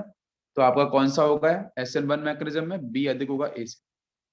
इन दोनों में बताओ कौन सा होगा? ऑब्वियसली बी, बिकॉज बी में क्या होगा कि पॉजिटिव आते ही रेजोनेंस हो जाएगा, एरोमेटिक कैरेक्टर को होल्ड करेगा। याद है ना आपको एरोमेटिसिटी, एरोमेटिक कंपाउंड बन जाएगा, 2 इलेक्ट्रॉन्स हो जाएंगे ना। नेक्स्ट में चेक करो, इसमें बच्चों फिर से इसमें यहाँ पे आपका प्लस आएगा, तो 1 2 3 4 दिस इज एंटी एरोमेटिक। हमने पढ़ा है ना एंटी एरोमेटिक 4n रूल होता है। और पहला वाला क्या होगा? Only 2 electron, this is aromatic, that's why A अधिक होगा बी से। नेक्स्ट 5 पे देखते हैं। 5 में कैसा है देखो है, 5 में जब बच्चों ये बाहर जाएगा तो प्लस यहाँ पे आएगा। चेक करो आप, रेजोनेंस तो हो ही रहा है, एरोमेटिसिटी चेक करो सिर्फ। इसमें 1 2 3 4 5 6 इलेक्ट्रॉन्स आए, मतलब 4n+2 को फॉलो कर रहा है ना। ये आपका एरोमेटिक होगा। 7 से अधिक होंगे ना कार्बन तो आपका नॉन एरोमेटिक होता है। अभी इसमें कितने 7 ही है। नेक्स्ट यहाँ से Cl बाहर जाएगा तो प्लस यहाँ पे आएगा, वो बच्चों रेजोनेंस करेगा। लेकिन रेजोनेंस करेगा तो एरोमेटिक तो ये भी होगा, 6 इलेक्ट्रॉन्स अंदर आपको दिख रहे हैं, है ना। बट इन दोनों में से कौन सा अधिक होगा? तो देखो फर्स्ट में क्या है कि उस रिंग के कार्बन के ऊपर ही पॉजिटिव है, तो डायरेक्ट आपका यहाँ पे रेजोनेंस होगा उस पॉजिटिव के साथ, कार्बोडाइन स्टेबल इजीली हो जाएगा उस। और सेकंड वाले में क्या, पॉजिटिव बाहर के कार्बन पे है तो वो इजीली स्टेबल नहीं होगा, क्योंकि वो बाहर है तो रेजोनेंस तो करेगा बट डायरेक्टली स्टेबल नहीं होगा। दैट्स व्हाई ए का SN1 अधिक होगा SN2 से। SN1 बेंजाइलिक कार्बोकेटाइन स्टेबल नहीं होगा, यस बिल्कुल। अब बेंजाइलिक बोलो आप सीधा समझो ना कि जो ये तो प्लस बाहर है, ये प्लस उसी कार्बन पे है, तो बताओ कौन सा स्टेबल अधिक होगा? ऑब्वियसली फर्स्ट वाला। नेक्स्ट यहाँ पे देखो आप, इसमें हम Cl को बाहर निकाले हैं, ये सब Cl को आप बाहर निकाल दो तो यहाँ प्लस आएगा, यहाँ प्लस आएगा बच्चों, यहाँ प्लस। GOC1 हमने पढ़ा था ना, लगाओ जल्दी से। तो पॉजिटिव को स्टेबल करना है तो इलेक्ट्रॉन देने वाले ग्रुप होने चाहिए। तो देखो आपका ये प्लस H हाइपर कंजुगेशन दे सकता है, ये बच्चों सिर्फ मेटा पे इंडक्टिव करेगा, है ना। तो ये क्या करेगा आपका प्लस I से करेगा डोनेशन। ये बच्चों क्या करेगा, तो आपका ये प्लस S से करेगा। तो बताओ जल्दी से कौन सा अधिक स्टेबल हो जाएगा? बोलो जल्दी से। C सबसे अधिक हो जाएगा, देन ए आ जाएगा। ए क्यों आया? बी बाद में क्यों आया? बी सबसे लास्ट में क्यों आया? बच्चों क्या आपको मेरी बात समझ में आ रही है? हाइपर कंजूशन अपन ने पढ़ा कि नहीं पढ़ा है? Distance is only work for inductive, है ना, but hyper conjugation will dominate first. तो हाइपर कंजुगेशन बच्चों कौन सा आएगा? दो जगह हो रहा है, ए और किसके साथ हो रहा है बताओ आप? ए के साथ और सी के साथ हो रहा है ना। तो ए और सी तो पहले ही आएंगे, ए और सी पहले आएंगे बी से, ये कंफर्म है, बिकॉज बी में सिर्फ इंडक्टिव होगा। और ए और सी में से पहले कौन आएगा? तो जहां पे हाइपर कंजुगेशन ज्यादा होगा। Now it is clear. तो हाइपर कंजुगेशन ज्यादा किस में हो रहा है बच्चों? यहाँ पे hyperconjugation no bond resonance type होता है, जस्ट लाइक रेजोनेंस होता है, मैंने बताया था। तो सी सबसे पहले, देन ए, देन बी। क्या कॉन्सेप्ट समझ में आया? यहाँ अक्सर कर बच्चे 90% गलती करते हैं, बट आप सही करो। नेक्स्ट क्वेश्चन, इसमें बताओ कौन होगा? बोलो, मैंने कल आपको बताया था। देखो ये डैश और डैश पे दे रखा है, ये बैज और डैश पे है, तो बताओ। यस, जहां पे दोनों आपके सेम पोजीशन पे, वो पहले आ जाएगा मोर स्टेबिलिटी। बट ऐसा क्वेश्चन आएगा नहीं, लेकिन फिर भी आप एक बार देख लो SN1 SN2 को लेके। अब मान लो बच्चों ऐसा क्वेश्चन आ गया कि न्यूक्लियोफाइल का कॉन्सेंट्रेशन दिया उसने 1 M 2 M, तो बताओ क्या होगा? यस, कॉन्सेंट्रेशन किसका अधिक है? ऑब्वियसली बेटा कॉन्सेंट्रेशन किसका है? न्यूक्लियोफाइल 2 का अधिक है ना। तो हम बोल सकते हैं कि जो जिसका कॉन्सेंट्रेशन अधिक है न्यूक्लियोफाइल का, तो बट हमें पता है कि अगर मैं SN1 की बात कर रहा हूं, तो SN1 में क्या बच्चों डिपेंड करता है न्यूक्लियोफाइल पे, न्यूक्लियोफाइल कॉन्सेंट्रेशन पे? मैंने ग्राफ आपको बनाया था ना न्यूक्लियोफाइल का, यूं बना था, इंडिपेंडेंट। तो क्या न्यूक्लियोफाइल कॉन्सेंट्रेशन में SN1 SN2 डिपेंड करेगा? नहीं। तो A इक्वल टू बी होगा, रेट दोनों का बराबर होगा। क्या आप मेरी बात समझ पा रहे हो? बट SN2 में डिफाइन होगा कॉन्सेंट्रेशन, जिससे कॉन्सेंट्रेशन अधिक उसका रेट फास्ट SN2 में। SN1 में कोई चक्कर नहीं, SN1 में रेट बराबर होगा। अरे हाना का जवाब तो दे दो भाई। नेक्स्ट, इसमें बताओ, इसमें क्या होगा? जब ये Cl बाहर जाएगा तो प्लस यहाँ, ये Cl बाहर जाएगा तो प्लस यहाँ, बताओ दोनों में से मोर स्टेबल कौन सा होगा? ऑब्वियसली बेटा ये CH3 एक ही है, यहाँ पे 3 CH3 लगे हैं, तो मोर स्टेबल कौन सा होगा? ए वाला। तो SN1 फास्ट वहां होगा। नेक्स्ट, आप एटलीस्ट पहचानना सीखो SN1 SN2 कहाँ पे फास्ट कहाँ पे स्लो होगा। नेक्स्ट, SN1 की बच्चों बात करें तो CH3 का फास्ट होता है CD3 CT3 से, है ना। बॉन्ड इजिली ब्रेक कहाँ पे नहीं होगा? CT3 में। तो आपका ऑर्डर आप ध्यान रखना, कभी भी ऐसा क्वेश्चन आ जाए आप टिक कर सकते हो। नेक्स्ट, यहाँ पे OCH3 है तो लोन पेयर अंदर देगा, नाइट्रो है तो विड्रॉ करेगा -M से, है ना, ये +M से अंदर देगा। ये बच्चों क्या करेगा, हाइपर कंजुगेशन मतलब प्लस एच, तो यहाँ पे कोई कुछ भी नहीं है। तो बताओ जल्दी से कार्बोकेटाइन की स्टेबिलिटी, आपको पढ़ा चुका हूं मैं। सबसे अधिक जो देने वाले हैं, देने वाले कौन है बच्चों, ए और सी। तो ए और सी पहले, ए और सी में पहले कौन आएगा, ए, क्योंकि वहां पे रेजोनेंस के थ्रू दिया जा रहा है, और सी में हाइपर कंजुगेशन थ्रू दिया जा रहा है, तो ए पहले आया, सी बाद में आया। फिर डीबी में कौन आएगा, तो डी के पास कोई इफेक्ट नहीं है, बी के पास विड्रॉइंग है, तो यहाँ उल्टा पॉजिटिव बढ़ा देगा, यहाँ पॉजिटिव बढ़ जाएगा, अनस्टेबिलिटी। तो this is order of S N one. तो एस एन वन का भी ऑर्डर आपको समझ में आया। नेक्स्ट, ये भी आप कर सकते हो 13। बताओ 13 में क्या होगा, ओसीएस दे रखा है, बिल्कुल फॉलो कर सकते हो। लोन पेयर दिया अंदर देगा, मतलब ये प्लस एम से होगा। यहाँ पे सिर्फ माइनस आई इफेक्ट होगा, वो खींचेगा। ये भी अंदर देगा, तो यहाँ भी प्लस एम होगा। तो बताओ पहले कौन आएगा, जहाँ पे हाइपर, जहाँ पे मीजोमर ज्यादा होगा रेजोनेंस, तो then A, then C, then B, this is the order. बाकी आप ये भी बन जाएगा, बिल्कुल सिंपल है। ये आपका मैक्सिमम, बिकॉज यहाँ फिनाइल लगा हुआ है। यहाँ पे बताओ, तो यहाँ पे जब सीएल बार, तो यहाँ पे प्लस, वो रेजोनेंस हो गया, डबल बॉन्ड आ जाएगा, है ना, वो पहले हो जाएगा। नेक्स्ट आपका सेकंड डिग्री है, नेक्स्ट आपका 1 डिग्री है। इसमें आप देख लो कौन अधिक होगा, तो ऑक्सीजन का लोन पेयर होगा, है ना। यहाँ पे नाइट्रोजन का लोन पेयर होगा। बी अधिक क्यों हुआ, बिकॉज इलेक्ट्रोनेगेटिविटी नाइट्रोजन की कम है, तो वो लोन पेयर बड़ी आसानी से देगा, है ना, पॉजिटिव को स्टेबल करने के लिए। बस ऑक्सीजन इजीली नहीं देगा, देगा बट स्लोली देगा। दैट्स व्हाई SN1 के अंदर बी का ऑर्डर फास्ट होगा as compare to A. Yes. Next, इधर देखते हैं 17 पे, इन दोनों में से किसका SN1 फास्ट होगा, बताओ। ये जो मॉलिक्यूल ऐसा दे रखा है ना, यहाँ पे डबल बॉन्ड ओ है, सीएल बाहर गया तो प्लस यहाँ पे आएगा, प्लस आता है एक पाई यहाँ पे आ जाएगा, ऑक्सीजन भी प्लस। तो क्या ऑक्सीजन प्लस को पसंद करेगा, नहीं। रेजोनेंस हो रहा है बट प्लस को पसंद नहीं करेगा, दैट्स व्हाई इसका रेट फास्ट हो। इसमें से बताओ, इसमें जब सीएल बाहर जाएगा तो प्लस यहाँ पे आएगा, ये ऐसा बना हुआ है इस तरीके से, ऑक्सीजन यहाँ पे है, यहाँ प्लस आएगा। तो जब ऑक्सीजन लॉन पेयर को देगा, डबल बॉन्ड यहीं पे आएगा, तो इसका ऑक्टेट इनकम्प्लीट नहीं होगा। पॉजिटिव आएगा बट ठीक है, ऑक्टेट तो आपका इनकम्प्लीट नहीं होगा, वो कंप्लीट होगा 8 इलेक्ट्रॉन्स। तो डेफिनेटली फर्स्ट का दे SN1। Which of the following will give PPT with aqueous AgNO3 solution. तो aqueous AgNO3 सॉल्यूशन के साथ पीपीटी कौन आसान देगा, ये भी क्वेश्चन आता है बच्चों। तो क्या करना है आपको, aqueous AgNO3 है ना, aqueous दे रखा है, मतलब SN1 को फॉलो करेगा, न्यूट्रल है। SN1 में कार्बोकेटाइन स्टेबिलिटी चेक करते हैं, बताओ कौन कौन सा मॉलिक्यूल देगा जिसकी स्टेबिलिटी प्रॉपर डिफाइन होगी, है ना। यस। तो देखो ये भी देगा, यहाँ भी स्टेबिलिटी, यहाँ भी स्टेबिलिटी आएगी। क्या इसमें स्टेबिलिटी आएगी, 1 डिग्री है, नहीं। SN1 तो 3rd डिग्री वाले देते हैं ना। यस। अब यहाँ पे आपका बताओ, यहाँ पे क्या होगा, जब पॉजिटिव यहाँ पे आएगा ना, जिसके पास आएंगे 4 पाई इलेक्ट्रॉन्स, मतलब एंटी एरोमेटिक, गलत हो जाएगा, है ना, एंटी एरोमेटिक हो जाएगा। यहाँ पे एरोमेटिसिटी आएगी, यस, है ना। यहाँ पे देखो, तो यहाँ पे लोन पेयर होगा, लोन पेयर सिंगल डबल, समझ में आ रहा है।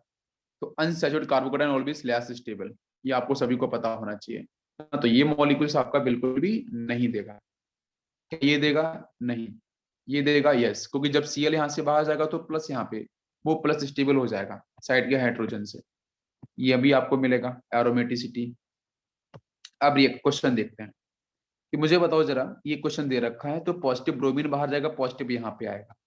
मैंने दिया इधर देखो एथेनॉल, यहाँ पे दिया वाटर मॉलिक्यूल्स। आप दोनों से बना सकते हो प्रोडक्ट, कोई दिक्कत नहीं होनी चाहिए, डायरेक्ट आंसर आप निकाल सकते हो। OCH लगाना है, एक बार डैश पे लगाओ, एक बार डैश पे सीधा लगा सकते हो, और यहाँ भी आप OH लगा सकते हो, डायरेक्ट है आंसर बनेगा, है ना। सॉल्वेंट कैसे हैं, पोलर प्रोटेक है ना, न्यूट्रल है, तो SN1 को ही फॉलो करेंगे। नेक्स्ट, यहाँ से फॉलो देखो, तो ये भी आपका SN1, बस पहचानो SN1, तो 2 बनेंगे प्रोडक्ट, बना दो डायरेक्टली, कुछ दिक्कत नहीं है, ठीक। अच्छा, अब सीएल जब बाहर जाएगा तो प्लस यहाँ पे आएगा, वो प्लस माइग्रेशन भी करके यहाँ से हाइड्रोजन जब इधर जाएंगे, एक हाइड्रोजन यहाँ से यहाँ चला जाएगा, तो प्लस यहाँ पे आएगा, वो प्लस रेजोनेंस करेगा। इसलिए देखो एक बार OH यहाँ लगाया, एक बार OH यहाँ पे लगाया, दोनों में से मेजर कौन होगा, ये वाला। Second one is main major, और ये फर्स्ट वाला कैसा होगा, माइनर प्रोडक्ट हो। नेक्स्ट, ये दे रखा है देखो, है ना, ब्रोमीन के साथ यहाँ पे इसने सनलाइट फॉलो की है, अल्कोहल के साथ, है ना। तो ये तो अल्कोहल है, एथनॉल दे रखा है, तो सबसे पहले क्या होगा, यहाँ पे हेलोजनेशन हो जाएगा। हमने पढ़ाया नहीं है, लेकिन आपको मैं पढ़ाऊंगा। आपका फ्री रेडिकल जो सब्स्टिट्यूशन वाला पार्ट है, एल्काइल हैलाइड शो करते हैं, तो यहाँ से एक हाइड्रोजन होगा ना, वो बाहर चला जाएगा ना, तो ये स्पीसीज हमारी ऐसी बनेगी। इस तरीके से फर्स्ट स्टेप में। फिर आपका यहाँ से एल्कोहल एथनॉल अटैक करेगा, C2H5OH न्यूट्रल है, तो Br लीविंग ग्रुप बाहर चला जाएगा, ऑक्सीजन का लोन पर यहाँ अटैक करेगा, तो देखो बन गया आपका ये प्रोडक्ट। ठीक है, नेक्स्ट देखो ये दे रखा है हाइड्रोलिसिस इन एक्वस एसीटोन। अब एक्वस एसीटोन का मतलब वो तो न्यूट्रल ही है, तो SN1 को फॉलो करेगा ये। अब लीविंग ग्रुप पहचान लो बच्चों, लीविंग ग्रुप कौन सा है, तो लीविंग ग्रुप ये Cl रहा है, इसको बाहर निकालो, है ना, और यहाँ पे आप जो भी हमारी स्पीसी उसका अटैक करा सकते हैं। नेक्स्ट, है ना, तो ये भी आपके लिए इजी है, ये भी ये कर सकते हो ना, CH3OH दे रखा है, डायरेक्टली आंसर आपका बन जाएगा। यहाँ पे ई का मतलब एनेंटियोमर्स पेयर लिखा है, तो क्या होगा, Cl बाहर जाएगा, प्लस यहाँ पे आएगा वो ऑक्सीजन के लोन पे से स्टेबल हो जाएगा रेजोनेंस करके, तो यहाँ पे इसने अटैक कर दिया, है ना। तो ये सारे के सारे पॉइंट क्लियर है। कंपेयर परसेंटेज रेशमाइजेशन, तो ये क्वेश्चन आपके सिलेबस में नहीं है ना, तो इसको अपन जाने देते हैं, नॉट इम्पोर्टेंट। अब बात करते हैं रिएक्शन पे ड्राई मोस्ट Ag2O। तो ड्राई और मोस्ट Ag2O बहुत बार यूज करते हैं, हमने पहले भी डिस्कस किया इसके ऊपर। तो क्या होगा, तो ड्राई और मोस्ट Ag2O बच्चों एरो पे लिखा होता है ना, एरो पे लिखा होगा, तो हमें प्रोसेस कैसे करना होता है, प्लीज समझते हैं ध्यान से। तो सबसे पहले बच्चों क्या है कि हमारे पास ये एल्काइल हैलाइड है ना, समझो ध्यान, यहाँ Cl लगा है, सामने से ड्राई Ag2O दे रखा है, तो Ag2O का जो ऑक्सीजन होगा, देखो Cl यहाँ से बाहर जा रहा होगा, माइनस तो यहाँ प्लस आया होगा, उस प्लस पे Ag2O का जो ऑक्सीजन है वो यहाँ अटैक करेगा उसका लोन पेयर, ऐसा। तो इस ऑक्सीजन ने बच्चों अटैक कर दिया, है ना, तो एक सिल्वर यहाँ लगेगा और एक सिल्वर आपका यहाँ लगेगा, क्लियर। अब उस केस में क्या होगा कि ये जो ऑक्सीजन है वो अपने लोन पेयर को यहाँ पे दे चुका है, और Cl यहाँ से बाहर जाने की कोशिश कर रहा है, बिल्कुल समझ में आ रहा है। तो बच्चों क्या होगा कि ऑक्सीजन पे आएगा positive charge, just like hydrogen Ag electrons को दे देगा, Ag प्लस की फेज में आके और Cl माइनस को से विड्रॉ करेगा, तो यहाँ से AgCl आपका होगा रिलीज। क्या आपको मेरी बात समझ में आ रही है, क्लियर, बताओ बच्चों, इट इज क्लियर, यस। अब क्या होगा कि इस स्टेप में अपन 2 मोल्स एल्काइल हैलाइड के यूज करते हैं, 2 मोल्स ऑफ एल्काइल हैलाइड। तो एक सिल्वर बाहर गया, फिर से बच्चों अटैक करेगा वहां से, तो एक Cl और होगा तो वो भी रिलीज हो जाएगा। तो इस तरीके से दो आपके सेक्शन एल्काइल के डेवलप होंगे और बीच में बचेगा सिर्फ ऑक्सीजन, तो ईथर आपका जनरेट होता है ना, क्या जनरेट होगा, ईथर।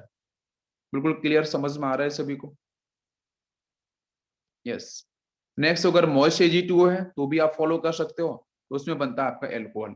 जब ड्राई Ag2O होगा तो ईथर बनता है, जब मॉइस्ट Ag2O होगा मतलब वाटर के साथ AgOH होगा तो SN1 को फॉलो करेगा, तो आपका बनाएगा यहाँ से एल्कोहल। बिल्कुल बात समझ में आ रही है, मॉइस्ट के साथ कैसे करेगा और आपका ड्राई होगा तो कैसे करेगा, क्या क्या बनाएगा प्रोडक्ट, बहुत सारा different. Now we will compare SN1 as well as SN2। तो बच्चों SN1 SN2 को अपन एक साथ कंपेयर कर सकते हैं, ध्यान दो जरा। मैंने यहाँ पे 1 डिग्री दिया एल्काइल हैलाइड, है ना, RX इज 1 डिग्री, हमने सामने लिख के दिया, तो बताओ कौन सा मैकेनिज्म होगा। अगर बच्चों 1 डिग्री है तो 100% SN2 ही होगा। आपने AgCN यूज किया है, आपने KCN यूज किया है, बच्चों AgCN ना कोवैलेंट इन नेचर होता है, मैंने कल बताया था, तो N की तरफ से अटैक करेगा, KCN पोलर तो कार्बन से अटैक करेगा, KSS दे रखा है तो सल्फर से अटैक करेगा, NaN3 है तो यहाँ पे N3 अटैक करेगा, सोडियम प्लस बार N3 माइनस वो अटैक करेगा न्यूक्लियोफाइल। तो पूरी की पूरी स्टेप किससे होंगी, SN2 से, बिकॉज 1 डिग्री अल्काइल हैलाइड था। इसी तरीके से हम बात करें नीचे, यस, है ना, तो जब सेकंड डिग्री की बात करेंगे तो मैंने बताया था सेकंड डिग्री बच्चों SN1 भी करता है SN2 भी करता है। SN2 कब करेगा, जब नेगेटिव चार्ज या पोलर एपोटिक सॉल्वेंट हो, DMF THF टाइप। SN1 कब करेगा, जब न्यूट्रल और पोलर प्रोटिक सॉल्वेंट हो, सॉल्वोलिसिस वगैरह आ जाए, अल्कोहल आ जाए तो। अब देखो जब ये Br बाहर जाएगा तो सेकंड डिग्री बनेगा, है ना। मैंने KOH यूज किया है, तो बताओ जल्दी से क्या कौन सा मैकेनिज्म होगा, OH माइनस आइन निकलेगा ना, स्ट्रॉन्ग बेस होगा, तो यहाँ से कौन सा आंसर बनेगा, SN2 को फॉलो करेगा। मैंने सिर्फ एल्कोहल यूज किया तो बीक का मतलब SN1 को फॉलो करेगा, ठीक है। रेशमाइजेशन प्लस रिटेंशन वो आपको दोनों ही मिलेंगे, इन्वर्जन और रिटेंशन। वाटर मॉलिक्यूल्स न्यूट्रल है तो फिर से आपका SN1 मैकेनिज्म होगा। KCN K प्लस CN में स्ट्रॉन्ग होगा तो आपका सिर्फ एक बनेगा प्रोडक्ट, तो SN2 को फॉलो करेगा, समझ में आ गया। थर्ड डिग्री होगा तो 100% SN1 से ही होगा, कोई डाउट ही नहीं है, आप डायरेक्ट SN1 को फॉलो करा दो, कोई डाउट नहीं, ठीक है ना। सभी क्लियर हुआ बच्चों ये पॉइंट, यस। अब देखते हैं हम लोग यहाँ से हाइड्रोलिसिस ऑफ ईथर। तो ईथर का हाइड्रोलिसिस कैसे होता है? तो ether can undergoes only acidic hydrolysis. Ether बच्चों कभी भी एल्कलाइन मीडियम हाइड्रोलिसिस नहीं करता है। देखो OH माइनस आयन के साथ नहीं करेगा, है ना, सिर्फ वाटर डाला जाए तो भी नहीं करेगा, H प्लस आयन के साथ वाटर लिखा जाए तो ही बच्चों इसका क्या होगा, हाइड्रोलिसिस होता है ईथर का हमेशा, है ना। बात समझते हैं ध्यान से। तो ईथर आपका ये सामने रहा और यहाँ से न्यूक्लियोफाइल है। तो देखो इसका हाइड्रोलिसिस कैसे होगा, थोड़ा मैकेनिज्म अपन देख लेते हैं, एक बार क्लियर हो जाएगा। जैसे यहाँ पे हमने एक ईथर ले लिया बच्चों, ये इस तरीके से सामने डाला हमने H प्लस आयन या वाटर मॉलिक्यूल्स, या डाइल्यूट H2SO4 लिखा, या फिर H2O प्लस लिखा, सबका मतलब एक ही है। क्या बनेगा आंसर, एक तो एल्कोहल बनेगा और दूसरा एल्कोहल इधर से बनेगा। बट मैकेनिज्म क्या हुआ है वो समझते हैं। तो इसमें क्या होगा बच्चों, जो ऑक्सीजन है देखो, है ना, ये ऑक्सीजन होगा, सामने से कौन आएगा, H प्लस आयन। तो ऑक्सीजन के पास बच्चों क्या होते हैं, लोन पेयर। तो H प्लस आयन कहाँ अटैक करेगा, लोन पेयर के साथ। तो कुछ ने अटैक कर दिया, देखो यहाँ पे आ गया H। तो ऑक्सीजन पे कैसा आएगा, पॉजिटिव चार्ज। क्लियर। अब वो पॉजिटिव चार्ज बच्चों क्या स्टेबल होना चाहेगा। अब स्टेबल होने के लिए मुझे बताओ, एक तो एल्काइल ये है, एक एल्काइल ये है, दोनों में से कौन सा एल्काइल इसको इलेक्ट्रॉन देगा। एल्काइल वो एल्काइल इलेक्ट्रॉन्स देगा जो स्टेबल हो जाए कार्बोकैटायन के फेज में, है ना। तो अगर इधर से देगा तो ये बनेगा आपका 1 डिग्री कार्बोकैटायन, इधर से देगा तो फिर ये बनेगा 2 डिग्री कार्बोकैटायन। दोनों में से मोर स्टेबल कौन, 2 डिग्री वाला। तो बस 2 डिग्री वाला बाहर चला गया, तो ये बच्चों बन जाएगा CH3OH। एल्कोहल समझ में आया ना। फिर वाटर मॉलिक्यूल्स अपने लोन पर को यहाँ अटैक करेगा तो बनेगा आपका आंसर। तो क्लियर दोनों कि अल्कोहल कैसे बने हैं, बड़े सिंपल, अब बना दो। आप सभी देख लो सारी रिएक्शन, कुछ दिक्कत नहीं है ना। यहाँ पे आप फॉलो कर लो, बिल्कुल सिंपल स्टेप फॉलो हो जाएगी, है ना। तो ये आपके आंसर बनेंगे यहाँ से। अच्छा अब मैं आपसे पूछता हूँ, चलो बच्चों, मैंने यहाँ ऑप्शन को ना 18 दे दिया, एक फॉर्म मैंने दे दिया आपको। यहाँ पे देखते हैं ऑक्सीजन इसकी तरफ जाएगा CH3OH या फिर CH2HOOH बनेगा, क्या बनेगा। तो अब ये ऑक्सीजन के पास जो लोन पर होगा तो यहाँ पे H आ जाएगा इधर से, तो यहाँ प्लस आएगा। तो बताओ अगर ये इलेक्ट्रॉन देगा तो ये बनेगा सिर्फ, कोई डिग्री नहीं, CH3 प्लस बनेगा। अगर ये देगा तो 1 डिग्री बनेगा। तो दोनों में से स्टेबल कौन होगा, ये वाला। तो ये बाहर निकल जाए कार्बोकैटायन की फेज में। बिल्कुल बात समझ में आ रही है, कोई डाउट किसी बच्चे को, नहीं ना। यस। तो फिर यहाँ से क्या होगा, यहाँ से CH3O, CH3O का मतलब ये पूरा सेक्शन एक साथ जाएगा इधर से, ये पूरा सेक्शन बाहर जाएगा। तो यहाँ पे 18 आना चाहिए, यहाँ पे 18 नहीं आएगा, ठीक है ना। तो फिर ये बनेंगे आपके प्रोडक्ट। तो ये भी आता है। नेक्स्ट देखो यहाँ पे हाइड्रोलिसिस कराया गया है, तो ये भी आपका सॉल्व हो जाएगा। कैसे बताओ बच्चों। यहाँ पे क्या होगा, ऑक्सीजन के पास लोन पेयर है ना, H प्लस आयन यहाँ अटैक करेगा, तो ये बॉन्ड बीच का तोड़ना पड़ेगा। कैसा होगा, इस तरीके से होगा ना ये, यहाँ से। अभी ऑक्सीजन के पास जब H अटैक करेगा तो यहाँ प्लस आएगा। बताओ सिग्मा किधर से मूव करे, अगर ये सिग्मा करेगा और ये सिग्मा ये करेगा तो ये कौन सा, इसकी डिग्री क्या होगी, सिर्फ 1 डिग्री कार्बोकैटायन। इसकी डिग्री कितनी, 2 डिग्री, तो ये शिफ्ट करेगा तो दिस बॉन्ड विल ब्रेक। यहाँ से बॉन्ड टूट जाएगा, बॉन्ड टूटेगा तो ओपन हो जाएगा पूरा। तो यहाँ पे प्लस आएगा, प्लस आता ही फिर वाटर मॉलिक्यूल अटैक करेगा, तो ये बनेगा प्रोडक्ट। सभी क्लियर हो रहा है, ये भी इजीली समझ में आ गया होगा और ये भी आपको क्लियर हो गया। यस। नेक्स्ट देखते हैं हम लोग यहाँ पे कुछ और रिएक्शन। जैसे बच्चों ये दे रखा है, बताओ जल्दी से क्या होना चाहिए प्रोडक्ट। अब आप कर सकते हो, है ना, हो जाएगा ना। एक फिनॉल बनेगा कि ये बनेगा, ये भी आपका इजी है, सॉल्व हो जाएगा। यहाँ से क्या होगा, देखो दो दो आपके लोन पेयर देंगे ऑक्सीजन के, तो एक बार H इधर एक बार H इधर, तो एक CH3OH CH3OH, दो बाहर, एक इधर OH एक इधर OH, हो गया ना, ये प्रोडक्ट बन जाएगा। नेक्स्ट बच्चों बात करते हैं एसिटल, हेमी एसिटल और कीटल, ये क्या होते हैं, थोड़ा देख लेते हैं। तो बच्चों हम बात करते हैं hemiacetal. Hemiacetal is this, जिसपे एक OH ग्रुप लगाओ एक OR ग्रुप, अल्कोक्स, उसको बोलते हैं हेमी एसिटल। ठीक है, क्लियर हो रहा है, हेमी एसिटल समझ में आना चाहिए, एक OR एक OH, हेमी एसिटल। मैं बोलूं बच्चों सिर्फ एसिटल या कीटल क्या होता है, तो ये इस तरीके से दोनों एल्काइल पार्ट, दोनों एल्कोक्सी पार्ट आ जाए तो उसको बोलते हैं एसिटल या कीटल। दोनों एल्कोक्सी पार्ट उसको एसिटल या कीटल बोलते हैं। ठीक है, और भी मैं आपको क्लियर करूं, तो बच्चों हेमी एसिटल, फिर एक ये हेमी एसिटल है, दोनों हेमी एसिटल ही है। ये आपका एसिटल या कीटल, है ना, और ये भी आपका सिर्फ एसिटल है। इसको कीटल क्यों नहीं बोला गया सेकंड वाले को, बिकॉज यहाँ पे हाइड्रोजन लगा हुआ है। ये एसिटल का मतलब है कि एल्डिहाइड को फॉलो करेगा, कीटल का मतलब है वो कीटोन को फॉलो करेगा, इसलिए वहां पे नाम चेंज किया गया है। तो हेमी एसिटल कीटल आप पहचान सकते हो कौन सा किस तरीके से होगा, है ना। ओके। नेक्स्ट, इसके बाद बच्चों हम बात करेंगे कि जो कीटल्स हैं वो कहाँ से निकलते हैं, कीटोन से, डेरिवेटिव फ्रॉम कीटोन। और each ketal is an acetal but not the converse, इसका वाइस वर्सा ट्रू नहीं होगा। मतलब कीटल तो आपके एसिटल हो सकते हैं बट एसिटल सारे के सारे कीटल नहीं होते हैं, इस बात को ध्यान रखना, तभी हमने वो लिखा था।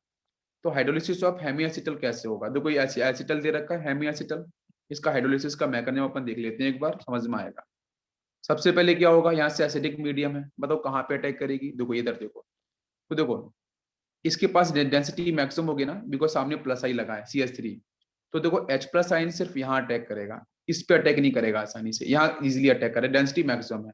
तो ऑक्सीजन में प्लस चार्ज आएगा तो यहाँ से सिग्मा ऊपर चला जाएगा। तो देखो ये स्पीसीज बनेगी आपकी पूरी की पूरी, नीचे प्लस, ऊपर ऑक्सीजन के पास नॉन प्लस अंदर आ जाएंगे, ठीक है ना। तो वो चेंज होकर कुछ ये वाली फॉर्म एक्वायर्ड कर लेगा। H प्लस बाहर चला जाएगा ना, तो कीटोन बन जाएगा फाइनली, है ना, this is a form of ketone. और एक बन जाएगा आपका यहाँ से एल्कोहल, कीटोन और एल्कोहल बनेगा, ये देख लो आप, है ना। तो देखो यहाँ पे लोन पेयर होगा ना, तो H प्लस आइन यहाँ अटैक करेगा, तो देखो ये बन गया एल्कोहल, बाकी बनेगा कीटोन।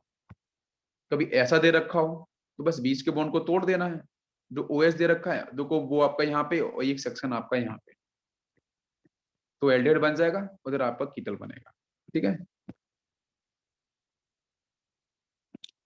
ओके, नेक्स्ट बच्चों हम बात करेंगे कल बाकी कॉन्सेप्ट्स के ऊपर, ठीक है। तो आज का ये सेक्शन खत्म हुआ, SN1 क्लियर, आपको SN2 क्लियर हो गया। बाकी हम कल डिस्कशन करेंगे आपके न्यूक्लियो इलेक्ट्रोफिलिक सब्स्टिट्यूशन रिएक्शन के ऊपर, ठीक है, बेंजीन के कुछ कंपाउंड्स। Thank you.